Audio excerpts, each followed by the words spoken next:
Presenta el siguiente programa Banco República, nuestro banco país. Presenta Claro.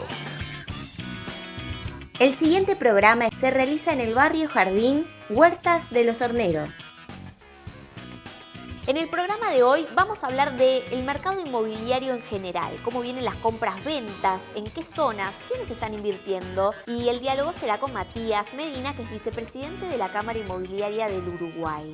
Vamos a hablar de la industria farmacéutica, cómo está posicionada en nuestro país, cuáles son los temas que preocupan, entre otros asuntos, con Fernando Moreira, que es gerente general de Urufarma.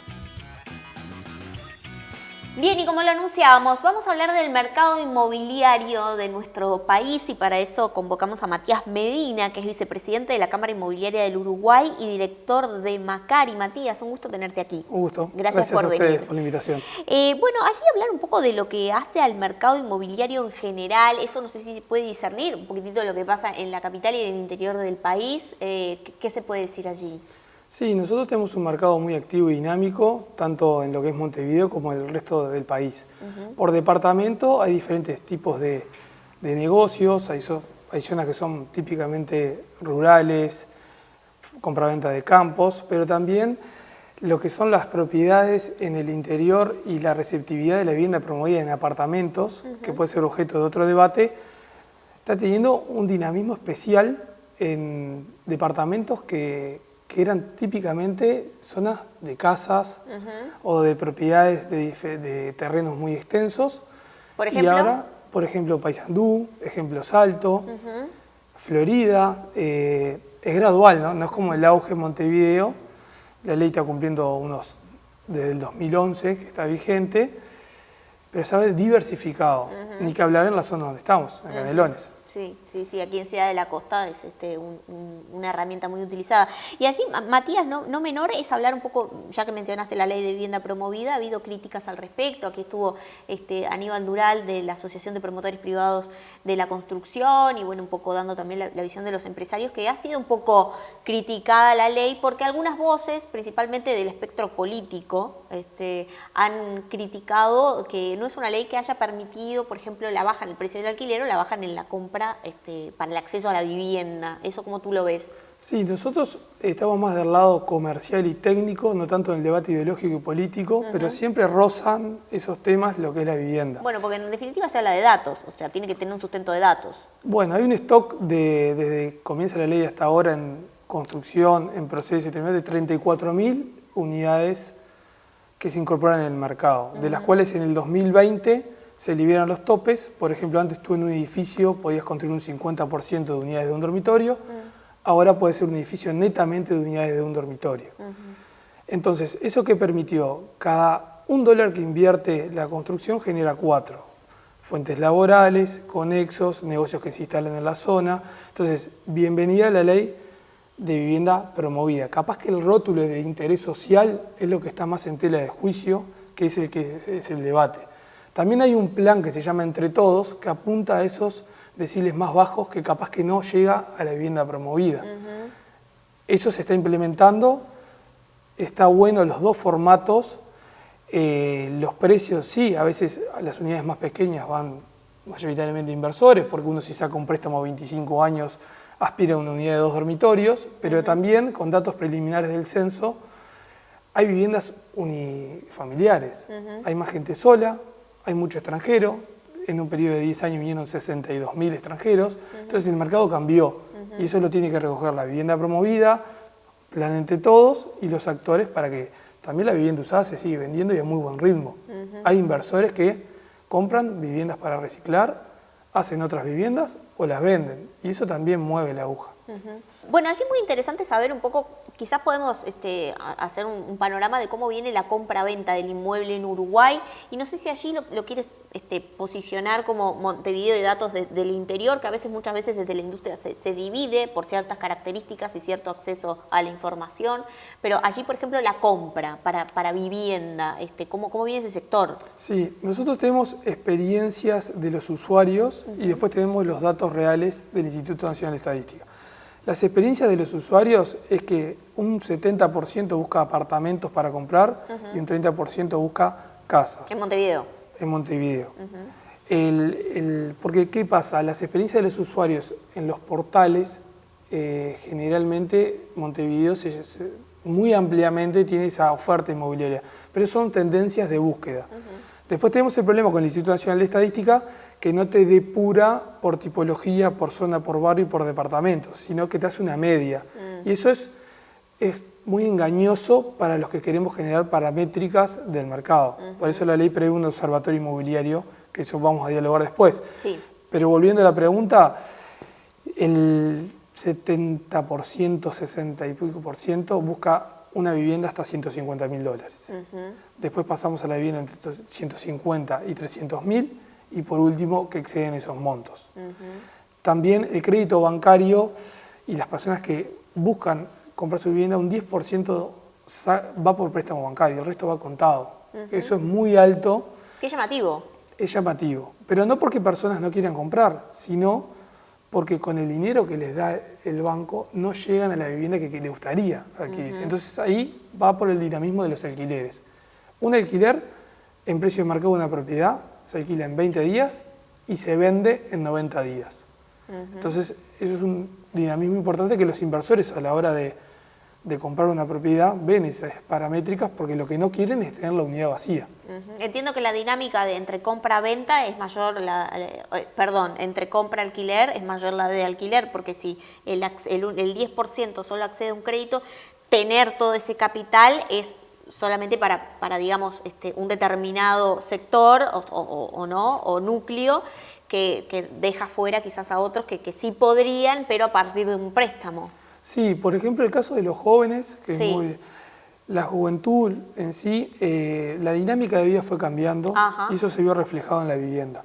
Los jóvenes alquilan más, pero no significa que alquilan porque en un futuro van a querer comprar. Capaz que se postergan las decisiones.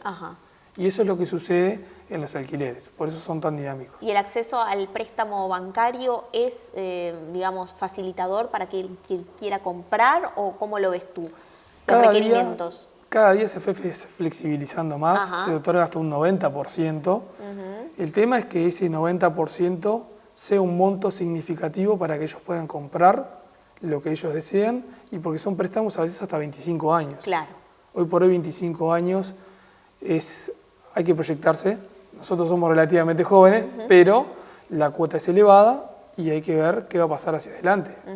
Sí, relativamente no, somos jóvenes. Bueno, bien, te tomo la palabra. Claro que sí, Matías. No, y allí preguntarte no menor a la hora de quiénes están invirtiendo, ¿no? En lo que es ya sea compra para residencia o compra para, digamos, después posteriormente poder generar una renta, ¿no? Porque se hablaba mucho en hace un par de años, no más, de un boom de argentinos, ya no solo buscando la franja costera y principalmente Maldonado, sino que también en Montevideo.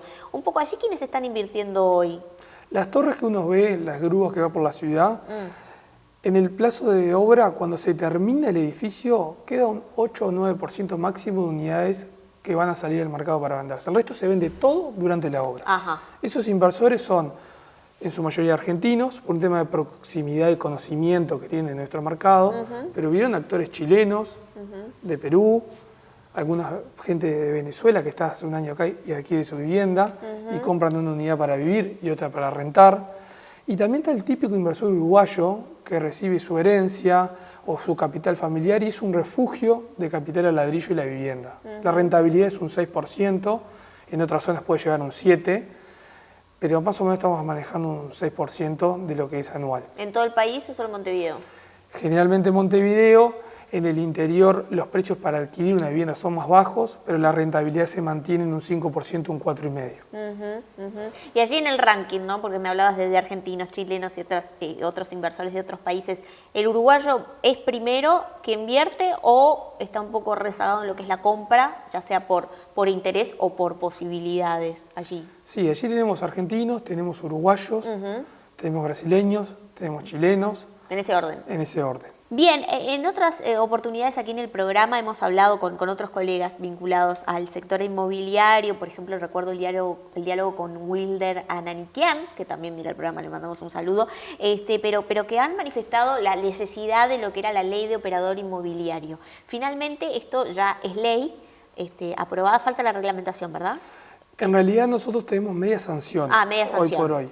Es decir, venimos con pocas horas de sueño, pero contentos porque hace 2 días se aprobó en la Cámara de Diputados y tuvo la media sanción. ¿Y cómo viene para senadores? Muy bien, por suerte, el espectro y el sistema político visualizó el problema, le brindamos cifras, lo que es informalismo, 50%. Porque ahí, para hacer una puesta a punto, y ya te pido que repitas este dato que es muy importante.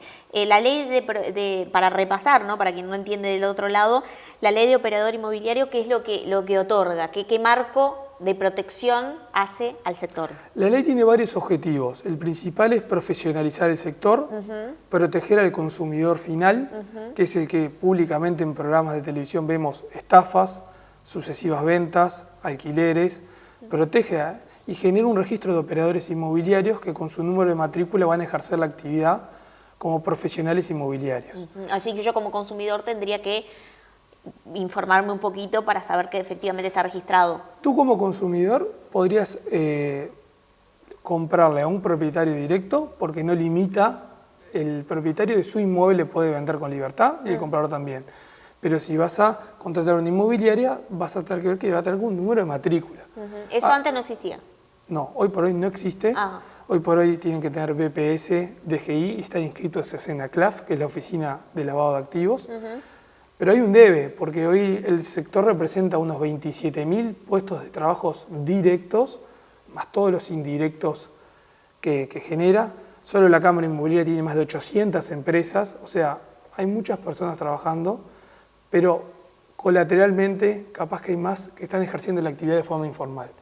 Entonces hay evasión de impuestos, no hay trazabilidad de dinero, no hay origen de fondos en las operaciones y hay estafas a los consumidores finales. Entonces la ley pone en orden todo esto y todos los partidos políticos la votaron, no es un detalle menor.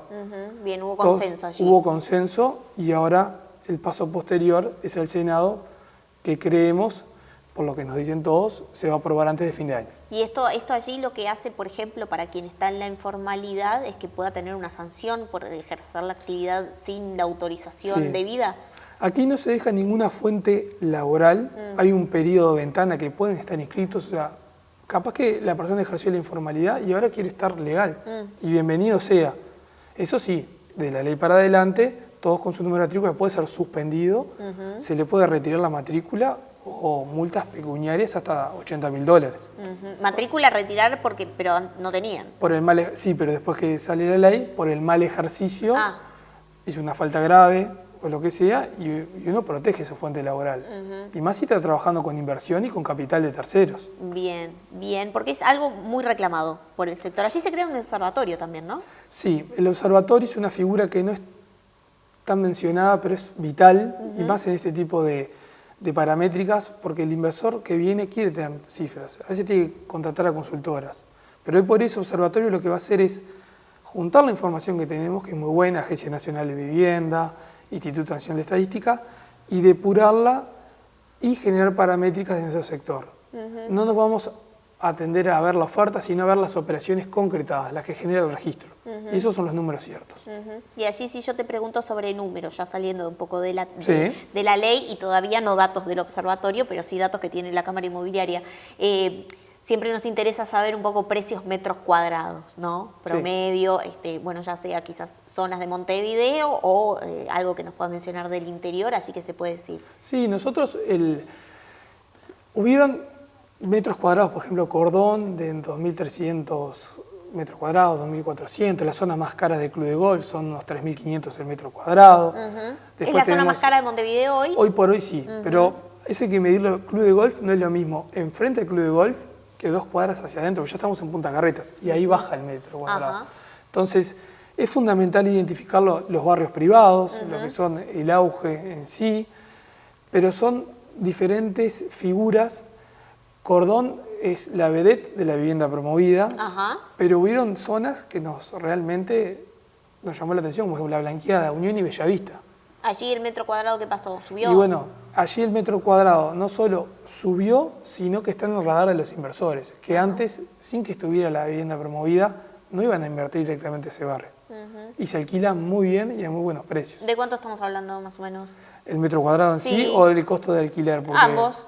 Bueno, el costo de alquiler tenemos monoambientes que están en torno a los 16.000 pesos, un dormitorio que ya se nos van en 20.000, 2 dormitorios que se van a 25, porque a todo esto hay que sumarle los gastos comunes. Sí, por supuesto. Y los costos de las garantías, Claro. que es un factor importante, que cada vez hay más garantías y cada vez son más competitivas. Ajá, sí. Y el inquilino ve con buenos ojos porque quiere tener buena cobertura, pero que el costo sea inferior y flexibilización el tema de las cuotas. Hay un mercado competitivo entonces en Muy. otorgar. Incluso el Banco de Seguros se incorporó a las garantías. Nosotros tenemos la garantía de la Cámara Inmobiliaria que trabaja muy bien, pero están los seguros, otras compañías y las históricas, ¿no? El Banco Hipotecario, las que están siempre. La garantía de la Nación sería que está allí la unidad en el Ministerio de Economía y Finanzas.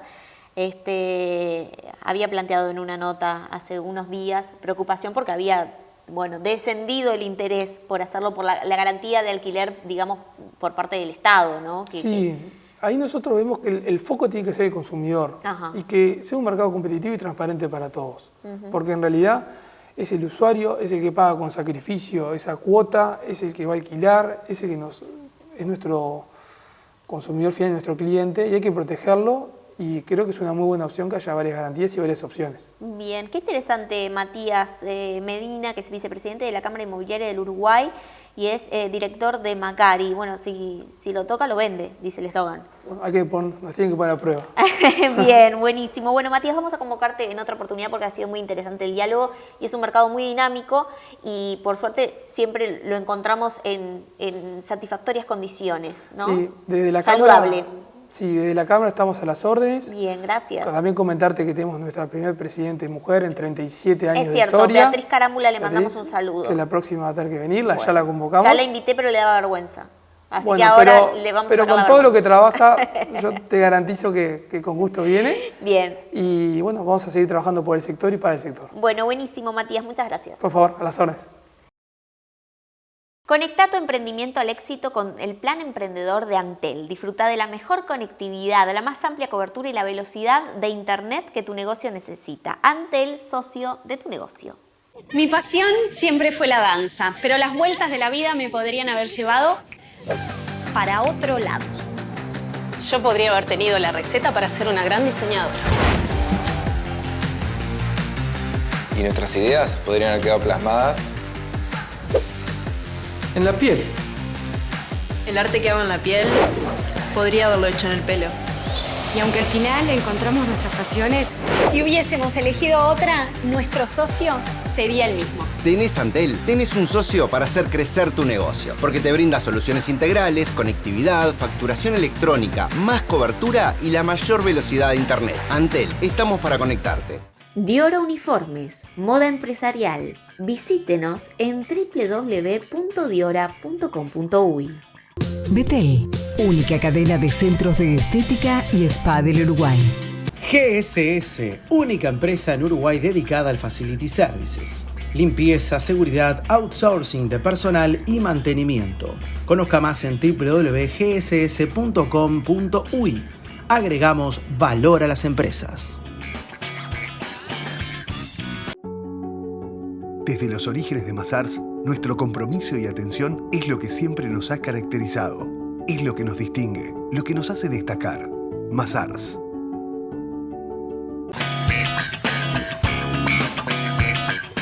Presenta Mazars. Auditoría, contabilidad, outsourcing, impuestos, compliance, capital humano, legales. www.mazars.com.uy.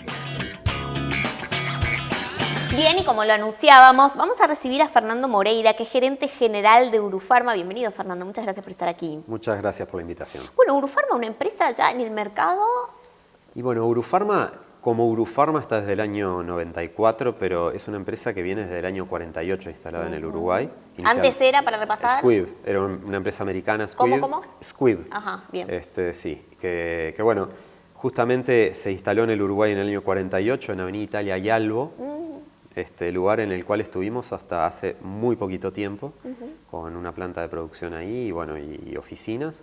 Y bueno, en este proceso de modernización, ese lugar emblemático para la empresa, ya no es nuestro, ya lo vendimos. No, y ahora un nuevo emblema. Un nuevo emblema, aquí en Ciudad de la Costa, Urufarma. En ruta interbalnearia, kilómetro 22.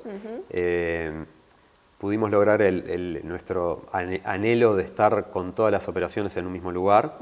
Y me refiero a las plantas de producción, a los laboratorios y también las oficinas, con un edificio icónico de oficinas que cualquiera que pueda pasar hoy por ruta interbalnearia lo va a ver, con un diseño de Carlos Sot que realmente quedó muy lindo y creo que va a dar mucho que hablar. Para repasar, la inversión allí. La inversión allí, si contamos este último tramo, fueron unos 40 millones de dólares, pero este es nuestro, segundo tramo de inversión en ese lugar. Claro. En el año 2010 comenzamos a construir una planta, depósitos y otras facilidades para parte de nuestra producción, y en ese momento invertimos aproximadamente 35 millones de dólares y ahora otros 40. Quiere decir que estamos prácticamente llegando a los 80 millones de dólares de inversión en este nuevo sitio, que hoy es nuestro centro de producción, de control, de oficinas y todo en un mismo lugar. ¿Trabajan allí cuántas personas? En Urufarma hoy trabajan 250 personas de forma directa. Y contando servicios tercerizados estamos prácticamente en las 300. Bien, allí Fernando, hablando de lo que es la industria farmacéutica, ¿o no? Si tuviésemos que explicar a quien está del otro lado mirando este programa en este momento, ¿cuál podría ser la foto del sector? La foto del sector en el Uruguay hoy es un sector dinámico, es un sector que Uruguay tiene una particularidad que tiene muchas plantas de fabricación y eso hace que Uruguay pueda no autoabastecerse en un 100% de lo que consume, pero sí tiene una capacidad muy importante de fabricar sus propios medicamentos, los medicamentos que la población necesita. Durante la pandemia quedó en evidencia lo que es la importancia de tener un sector farmacéutico pujante, activo y con instalaciones como las que tiene el Uruguay, porque en ese momento ustedes recordarán que los países tendieron a cerrar los mercados, a evitar que los medicamentos salieran para evitar los desabastecimientos. Y Uruguay pudo transitar todo ese periodo sin desabastecerse. Esa es una prueba bastante elocuente de la importancia de contar con una industria farmacéutica propia y pujante. Nosotros, en este segundo tramo de inversión que te decía, construimos 2 nuevas plantas farmacéuticas. Hoy tenemos 3 para fabricar diferentes tipos de productos.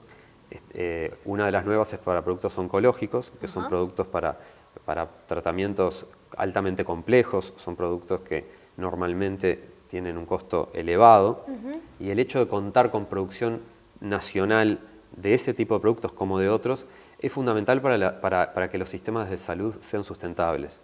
¿Sí? ¿Impacta en el acceso en el precio, por ejemplo? Y sí, sin lugar a dudas impacta, porque desde el momento que nosotros como industria farmacéutica lo que hacemos es, una vez que las patentes de los productos innovadores, originales, caen, nosotros podemos comenzar a fabricarlos. Desde ese momento lo que se produce es competencia en el mercado, y la competencia lleva a la disminución de costos, y en el caso de la industria farmacéutica es muy rápida como el precio del medicamento baja una vez que hay competencia.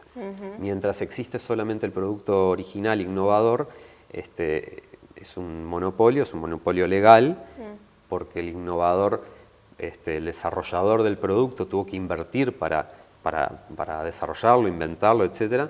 Y tiene una cobertura de 20 años por las patentes, pero una vez que esa patente cae, ese monopolio también cae y se produce competencia, y eso es lo que lleva a la caída de los precios, ¿no? Y a la mayor accesibilidad. Hoy el laboratorio nacional, digamos, es competitivo en ese sentido. Exactamente. Bien.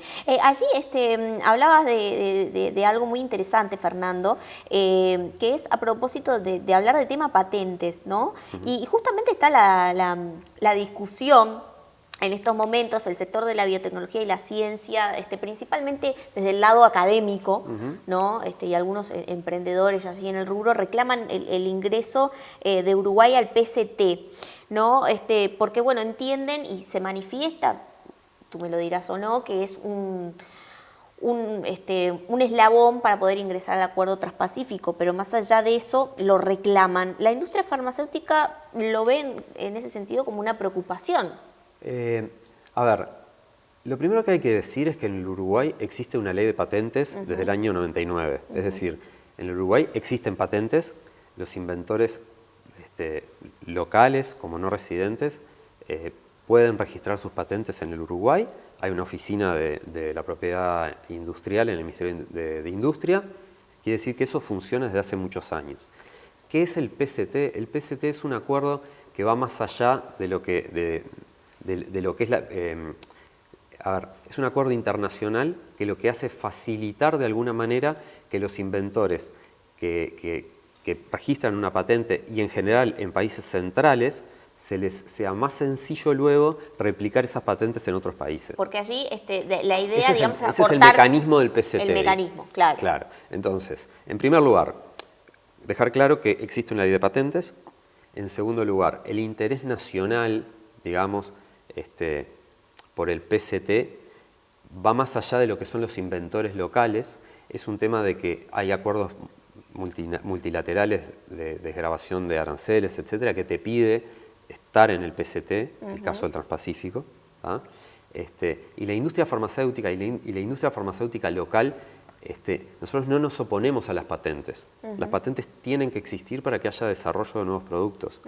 Lo que sí consideramos nosotros es que los mecanismos, como por ejemplo el PCT, que facilitan el registro de las patentes, para países como el Uruguay, que no es un generador de patentes, sino que es un país receptor de patentes del exterior, ¿sí? No es del todo beneficioso. ¿Por qué? Porque de por sí ya el propio tratado PCT extiende el tiempo de esa patente en 18 meses. Quiere decir que de los 20 años que normalmente una patente se le va a otorgar, ya va a tener 20 años más 18 meses más, por el propio sistema de cómo funciona el PCT. Por otro lado, el PCT lo que hace es, de alguna manera, como unas guías del estudio de fondo de la patente, el cual luego las oficinas locales toman esas guías y en base a esas guías aprueban localmente las patentes. Lo que decimos nosotros es que los criterios de los países desarrollados, generadores de patentes, para decir si una patente es válida o no, y esto quiere decir estrictamente si cumple con los 3 requisitos básicos de una patente, que es altura inventiva, aplicación industrial y novedad, que son criterios que en cierto modo son en un grado subjetivos. A través de PCT, las oficinas locales podrían eventualmente tomar esos criterios de los países desarrollados y aprobar una patente. Se pierde parte de la soberanía. Hoy la oficina de propiedad industrial lo que hace es determinar, cuando hace el estudio de una patente, si cumple con estos 3 requisitos. Si cumple, se aprueba la patente.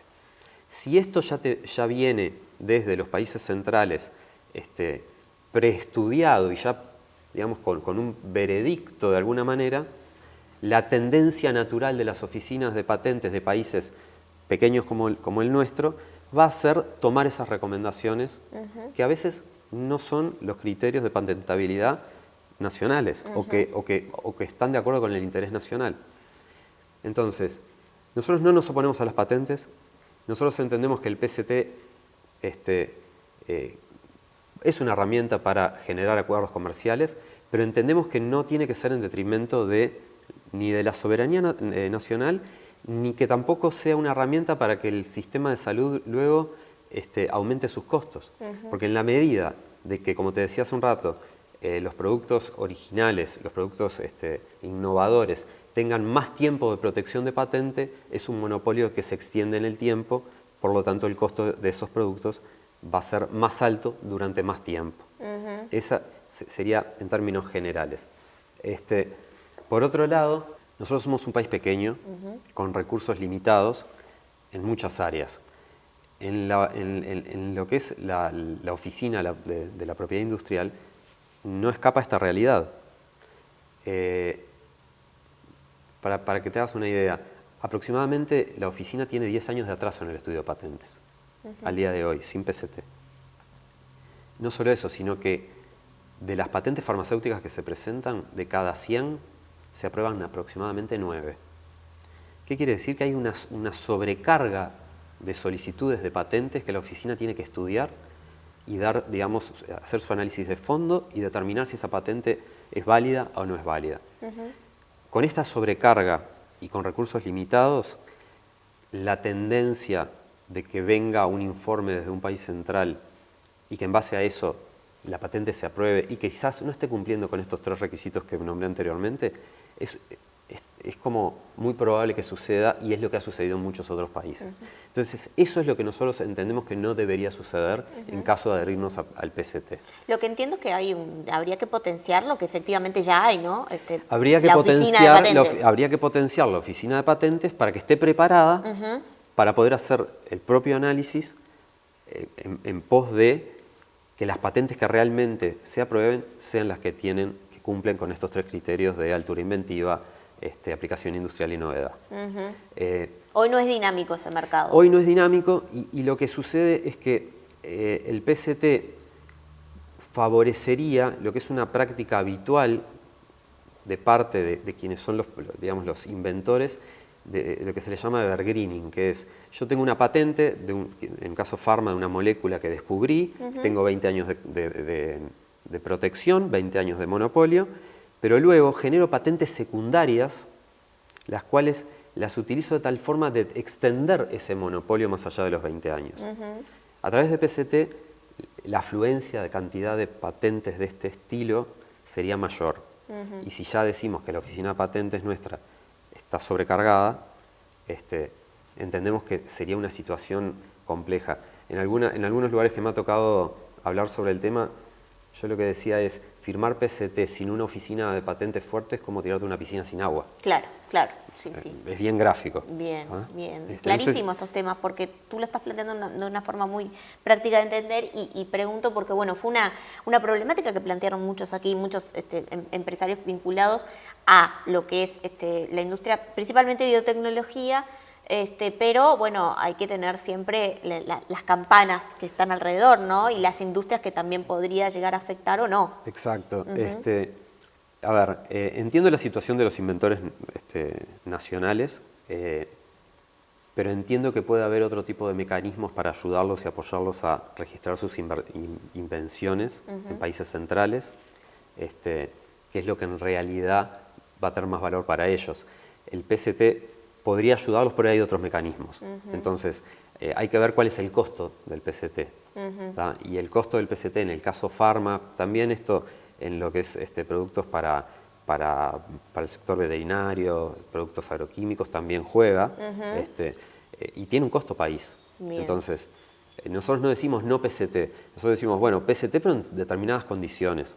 Una de ellas es con una oficina de patentes robusta, y también otra alternativa que hay, que lo han aplicado países desarrollados, como puede ser Estados Unidos, Suiza, que es entrar en el PCT solamente capítulo 1 y dejar la segunda etapa de PCT, que es como la más robusta, para más adelante. Suiza demoró 18 años en asumir capítulo 2. Sería largo de explicar, pero la realidad es que hay un camino intermedio en el cual podemos entrar en PCT, tener tiempo para fortalecer nuestra oficina de patentes, y luego, con el correr del tiempo, sí estar, digamos, en PCT completo. Además, tú me corregirás, pero digo, sí, de aprobarse. Uruguay entra en una lista de espera, que está primero China, está primero Japón, tengo entendido que está Corea. Está Costa Rica. Y después también necesita aprobaciones de Argentina y Brasil, ¿no? Del Mercosur, exactamente. Bien, entonces bien. No es automático, no es yo apruebo el PCT y estoy en el Transpacífico. No es. Es uno de los OK que tengo que tener. Tengo que tener PCT, Hay otros capítulos, que hay gente que es más experta que yo en esto, pero compras públicas y otras cosas que también hay que cumplir, y luego entrar en la lista de espera y ver si lográs la adhesión al Transpacífico. Bien, bien. Es un tema muy profundo, es un tema muy discutido. Nosotros entendemos desde la industria farmacéutica, de acá hablo más allá de Urufarma, hablo como directivo de evaluación de laboratorios, entiendo que nosotros planteamos cuáles son las consecuencias que puede haber en el encarecimiento de determinados productos farmacéuticos que cada vez... se habla todo el tiempo de los tratamientos de alto costo, se habla todo el tiempo de las acciones de amparo, y bueno, ese tipo de productos son de los que estamos hablando. Bien. Es por cuántos años esos productos de alto costo van a tener protección de patente. Van a ir más allá de los 20 años que establecen los tratados internacionales de patentes, a través de mecanismos como PCT, que ya le van a dar 18, o mecanismos como PCT que va a favorecer lo que te contaba del evergreening. Creo que esa es un poco la discusión.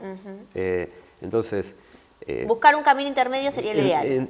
Eso es un poco lo que entendemos nosotros. Bien, bien, es clarísimo. Vamos a seguir conversando en el próximo bloque de empresarios de acá el diálogo con Fernando Moreira, que es gerente general de Urufarma. Vamos a hablar del mercado, de las exportaciones, de las inversiones en la industria farmacéutica. Los invito a que vayamos a una pausa y enseguida regresamos. Bien, y les cuento que quienes quieran incorporar un nuevo rubro a sus comercios como libros infantiles y revistas, Districerro es la mejor opción. Districerro es la importadora y la distribuidora con más de 2.000 colecciones de libros a disposición. 48 años en el mercado respaldan la experiencia de Districerro. Pueden contactarse al 2359-5976 y vía web en www.districerro.com.uy.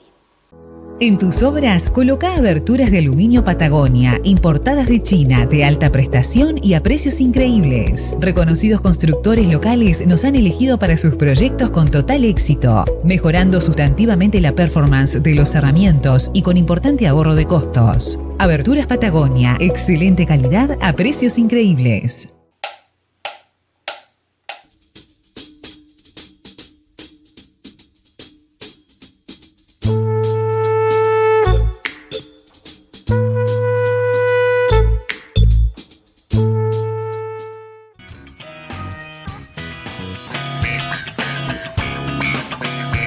En el Banco República guardamos los sueños de las pymes uruguayas y las ayudamos a crecer. Abrí tu cuenta sin costo. Obtené tu crédito express en menos de 48 horas con la tasa más conveniente del mercado y resolvé todo por eBrow. Si tenés dudas, agendate en tu sucursal de preferencia o solicita asesoramiento por WhatsApp al 21996 000 o al 1996 opción 6. Banco República, nuestro banco país.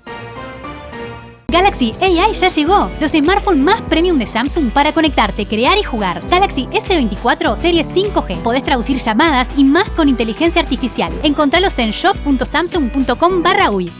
El menú ejecutivo de los empresarios está en Rodelú Positos. Tercer y último bloque de empresarios de acá, y como siempre agradecemos a Samsung por toda la tecnología que nos provee para hacer este programa. Y les cuento que ya pueden descubrir el poder de Galaxy AI ahora también en las series Galaxy S23, Galaxy Fold S5 y el Galaxy Tab S9. Desde una nueva forma de búsqueda, traducción en tiempo real, hasta funciones de cámaras mejoradas y por supuesto mucho más. El futuro ya llegó y lo tienen en sus manos con el nuevo Galaxy AI. Pueden conocer más en shop.samsung.com/uy. Y estamos en diálogo con Fernando Moreira, gerente general de Urufarma, hablando de lo que hace la industria, los desafíos, la presencia local, las preocupaciones. ¿Cómo entiende que están hoy las inversiones en la industria farmacéutica? ¿Hay lugar para más jugadores? A ver, el mercado uruguayo es un mercado pequeño. Las inversiones en la industria vienen siempre atadas a las posibilidades de exportación. Esa es la realidad no solo de la industria farmacéutica, es de muchas industrias en Uruguay. La realidad es que Uruguay tiene condiciones adecuadas para el desarrollo de industria farmacéutica, que están dadas por varios factores. Primero es que hay una larga tradición de industria farmacéutica en el Uruguay.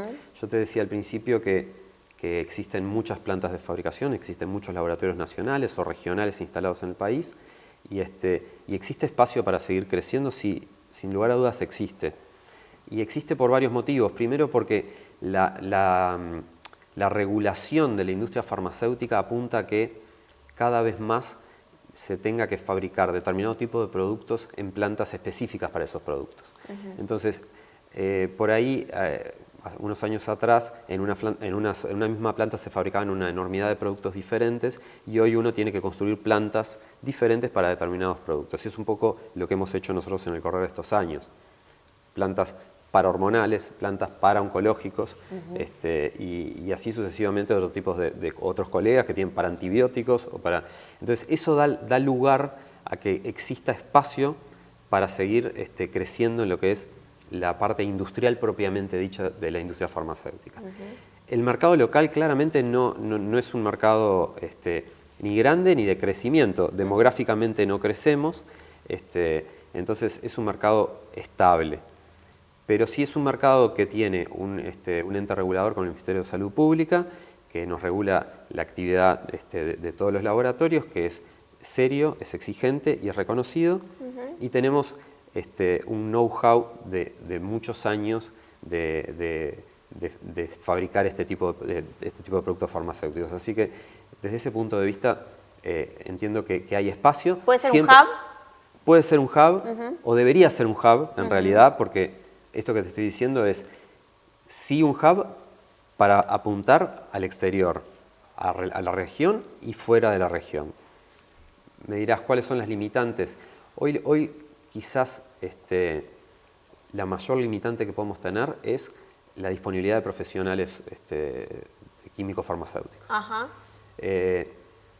La facultad de química es solamente la de la República, no hay facultades privadas que tengan la carrera, y hay en el entorno de entre 40 y 50 egresados por año. Entonces, ese sí es una limitante que creo que se puede trabajar mucho en favorecer a que los jóvenes se integren a la ciencia, se acerquen a la ciencia y puedan estudiar en un sector absolutamente dinámico. Hoy hay 0 desempleo en el sector de químicos farmacéuticos. Y es un sector que tiene capacidad para absorber todavía más empleo de ese tipo, que es un empleo calificado y bien remunerado. Así que yo entiendo que hay condiciones que están dadas, esa sí es una limitante, como te decía, pero después Uruguay tiene mecanismos que favorecen a este tipo de industrias, como es la Ley de Promoción de Inversiones, la Ley de Zonas Francas, como te decía, una autoridad regulatoria seria y reconocida. Entonces, y una tradición, como te dije al principio, una tradición de industria farmacéutica local fuerte, arraigada y con una fuerte vocación industrial. Entonces, yo soy muy optimista en que en el Uruguay se puedan radicar, así como lo hicimos nosotros en este último tiempo, pueda haber otras empresas que radiquen sus inversiones acá para atender mercados regionales y mercados también fuera de la región. Bien, clarísimo. Fernando Moreira, que es gerente general de Urufarma. Vamos a contar contigo en otra oportunidad, si así lo deseas, con mucho gusto. Porque has sido muy claro en los conceptos y además nos has dado una foto muy clara de esa que te pedí al principio del programa, ¿no? Del sector de las inversiones, de las preocupaciones, de los desafíos. Así que muchas gracias por estar aquí. Muchas gracias a ti por la invitación, un placer. La contratapa de hoy es presentada por GSS Facility Services, soluciones de gestión en servicios complementarios para empresas. En el programa de hoy hablamos del mercado inmobiliario y cómo vienen las inversiones en ese sentido. Los argentinos siguen predominando en lo que es la compra de productos inmobiliarios, casas, apartamentos en modo inversión, y allí le siguen los uruguayos. Es un sector muy dinámico, pero que demuestra solidez en lo que son las operaciones en nuestro país. A propósito del sector farmacéutico, también hablamos en el programa de hoy y conocimos algunos de los desafíos que tiene la industria. Hay una buena predisposición de que empresarios puedan invertir aún más en el rubro y poder de alguna forma sustentar y potenciar este hub farmacéutico que hoy ya tenemos en nuestro país. De todos estos temas, entre otros, hablamos en el programa Empresarios de Acá de Hoy y yo por supuesto los espero el próximo viernes a las 21 horas.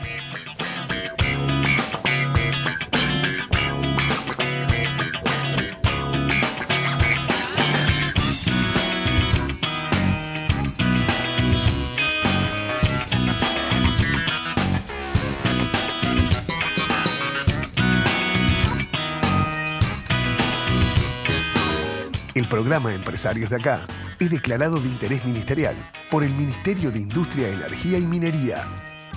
Presentó Claro. Presentó este programa Banco República, nuestro banco país.